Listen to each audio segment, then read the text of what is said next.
When I was in this position, and in that way, this type of nonsense never happened. We just await that result. जांच के दौरान इस प्रक्रिया से अगर वो अपने आप को अलग रखें तो बेहतर होगा। He has reiterated what I stated in the press conference, and in fact, I have nothing to do with the commission. It's an entirely personal decision of Mr. Srinivasan. I would certainly expect an appeal to Mr. Srinivasan in the notice. He must step aside. That is his view. अच्छा ये होगा कि श्रीनिवासन जी जो chairman हैं BCCI के, उन्होंने step down कर देना चाहिए। The credibility of the BCCI will take a beating. Detail investigation होना चाहिए। एक ही मैच है, बाकी सब मैचेस के बारे में देखना चाहिए। जहाँ कुछ किसी ने गलती की या कुछ खराब काम किया, वो एक्सपोज करना चाहिए। और यहाँ गेम क्लीन करने के लिए जो कुछ कर सकता है वो करना चाहिए।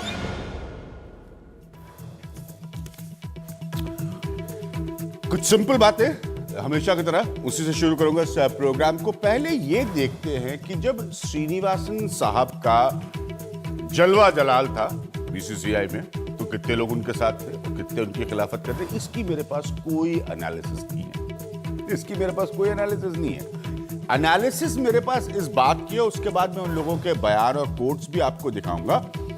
एनालिसिस मेरे पास इस बात की है कि अब कितने लोग हैं। बड़ी पुरानी कहावत है, बुजुर्गों ने हमें और आपको पूरी दुनिया को समझाइए कि भाई जब बुरा वक्त आता है तभी तो पता चलता है कौन साथ है कौन साथ छोड़ गया। तो अब देखते हैं जब श्रीनिवासन साहब का बुरा वक्त चल रहा है तो कौन कौन उनके साथ है और कौन कौन उनके खिलाफ है। जरा इसकी एक सिंपल एनालिसिस हम यहां पर लेते हैं। देखिए साहब, शरद पवार, उनके बयान अभी आप सुन रहे थे। ज्योतिरादित्य सिंधिया, राजीव शुक्ला, जितेंद्र सिंह, अब ये इंपॉर्टेंट लोग हैं। अब कौन कौन उनके साथ है? फारूक अब्दुल्ला साहब, रवि सावंत जो है, हालांकि रवि सावंत की भी पॉइंट में एक राइडर है, और आशीर्वाद पैरा। तो ये सिंपल सी लिस्ट मैं आपको दिखा रहा हूं कि आकृति से रिक्वेस्ट, इसको जरा एक बार फिर से फुल फ्रेम दिखा दें आकृति। तो उसके बाद में इनके बाइट्स, हमारे डायरेक्टर है आकृति, फिर मैं इनके बयान आपको पढ़कर सुनाऊंगा। ये सिंपल सीधी सरल लिस्ट है इस बात की कि श्रीनिवासन साहब के खिलाफ कौन कौन लोग हैं और उनके साथ कौन कौन लोग हैं। खिलाफ शरद पवार, ज्योतिरादित्य सिंधिया, राजीव शुक्ला, जितेंद्र सिंह, साथ फारूक अब्दुल्ला, रवि सावंत और आशीर्वाद पैरा। अब देखते हैं इन लोगों के बयान क्या क्या आए हैं। कोच शरद पवार, सारे आईपीएल मैचेस की जांच हो, ये बहुत इंपॉर्टेंट पॉइंट है। याद है ना, ललित मोदी साहब को इनका बड़ा करीबी माना जाता था एक समय में। शरद पवार, दूसरा बयान शरद पवार साहब का, गृह मंत्रालय जांच करे, होम मिनिस्ट्री जांच करे। अगेन वेरी इंपॉर्टेंट, बहुत महत्वपूर्ण पॉइंट है। जो हो रहा है उसका उनको दुख है क्रिकेट के पॉइंट ऑफ व्यू से शरद पवार साहब को। मैं होता तो ऐसा नहीं होता, ये कह रहे हैं शरद पवार। इस पर हम आएंगे, इस पॉइंट पर हम आएंगे कि मैं होता तो ऐसा नहीं होता। ज्योतिरादित्य सिंधिया, क्रिकेट के हित में श्रीनिवासन साहब इस्तीफा दें। ये ज्योतिरादित्य सिंधिया कह रहे हैं कि क्रिकेट के हित में, इंटरेस्ट ऑफ क्रिकेट, उसमें श्रीनिवासन साहब इस्तीफा दें। इसके बाद राजीव शुक्ला, जांच से खुद को अलग रखे श्रीनिवासन, जांच से खुद को अलग वैसे बीसीसीआई को भी रखना चाहिए। जितेंद्र सिंह, नैतिक आधार पर इस्तीफा दें श्रीनिवासन। जितेंद्र सिंह जैसे कि आप जानते हैं मौजूदा स्पोर्ट्स मिनिस्टर्स हैं। अब देखते हैं जो लोग साथ हैं, ये क्या बात हुई कि दामाद शामिल हो तो वो इस्तीफा दें। ये फारूक अब्दुल्ला साहब समर्थन में कह रहे हैं श्रीनिवासन के। रवि सावंत, जब तक जांच के नतीजे नहीं आते इस्तीफा देने की जरूरत नहीं है, यानी कि फिलहाल वो कह रहे हैं कि जांच हो तब तक श्रीनिवासन साहब को हटने की जरूरत नहीं है। एमसीए के अध्यक्ष हैं। क्यों इस्तीफा दें? उनके दामाद पर कार्रवाई हुई है, उन पर नहीं। ये उड़ीसा क्रिकेट एसोसिएशन का रिप्रेजेंटेशन उनके हक में बोल रहा है। तो कुल मिलाकर ये बड़ी इंटरेस्टिंग तस्वीर है। जैसा कि मैंने इस प्रोग्राम की शुरुआत में कहा कि जब बुरा वक्त आता है तभी समझ में आता है कि कौन साथ है और कौन नहीं है। लेकिन मेरा वक्त बिल्कुल भी बुरा नहीं आया। अभी भी मेरे साथ मेरा पैनल मौजूद है। यहाँ पर राकेश राव है मेरे साथ, देवाशीष दत्ता है मेरे साथ, सुरिंदर खन्ना है मेरे साथ और चंद्रशेखर लूथरा है मेरे साथ फिलहाल।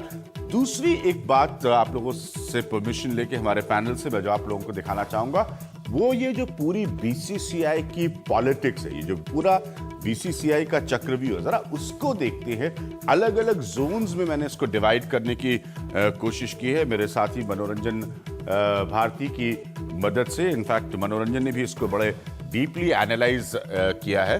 अब जरा इसको गौर से देखिए, बीसीसीआई का जो चक्रव्यूह में आकृति, इसको भी जरा अगर आप फुल फ्रेम रखें और मेरी खूबसूरत शक्ल दिखाने की कोई जरूरत नहीं है जी। ईस्ट जोन 6 यूनिट्स हैं, आप गौर से देखिए। जगमोहन डालमिया है, एक समय क्या पकड़ थी जगमोहन डालमिया की इस क्रिकेट के एडमिनिस्ट्रेशन पर। रणजीत बिस्ला, गौतम रॉय, निर्मल्य दत्ता और अमिताभ चौधरी, ये ईस्ट जोन की जो यूनिट्स है। उसके बाद हम इसको और एनालाइज करने की कोशिश करेंगे कि इसमें से कौन कौन है जो साथ है, जो अलग है। यहीं से सारी बीसीसीआई की पॉलिटिक्स शुरू होती है। ये है बीसीसीआई का चक्रव्यूह। अब हम एक दूसरे जोन की तरफ जाते हैं जो कि नॉर्थ जोन है, बहुत इंपॉर्टेंट है। इसमें आप देखिए अरुण जेटली, अरविंद चौधरी, आयस बिंद्रा, फारूक अब्दुल्ला, अनुराग ठाकुर और ये नॉर्थ जोन के एके एंटनी और पल्लव राजू, माफ करिएगा।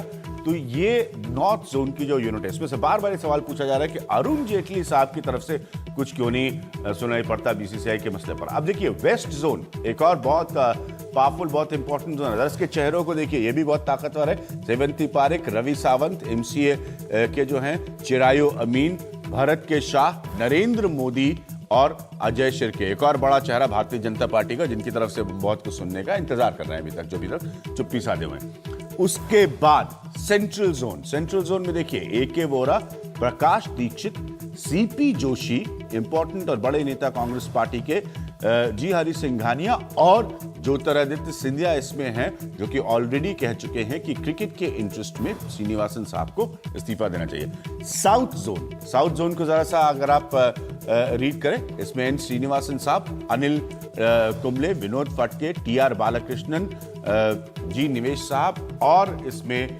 जी विनोद, माफ करिएगा, और डीवी सुब्बा राव। तो ये साउथ जोन की यूनिट है। अब ये आपके सामने आ गया पूरी तस्वीर बीसीसीआई की।